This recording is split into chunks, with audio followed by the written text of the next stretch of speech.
Mga bay, kung nahadlok mo sa mga kahoy nga mga dalakit mga bay, kanang dalakit mga bay baka nang dakit.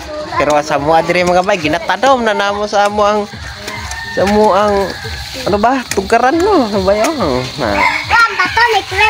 Dakit na bay. Dari pagid bayo, ari pagid bayo. Dua. Nah, dakit ng mga bay sa mga tugaran mga bay. Umani katulo, ari pagid bayo. Ayah mga bay ba? Ayah. Oh, dari pagid sa mga bay. Ayah mga bay, dakit ka nang ginapuyan sa mga engkanto mga bay ba? Dari pagid mga bay, ari pagid mga bay. Ari pagid mga bay oh. Dari pagid daghan kayo dari mga bay. Dakit mga bay, mga ukon ayah mga bay na. Okay, ang gamot mga bay oh. Gabay pa. Di ba mao man kaladlokan nato mga bay nga kanang kahoy mga bay kay ginapuyan sa engkanto pero dire sa mga ginatanom na ustog karan mga bay pila ka buok 5 ka buok mga bay.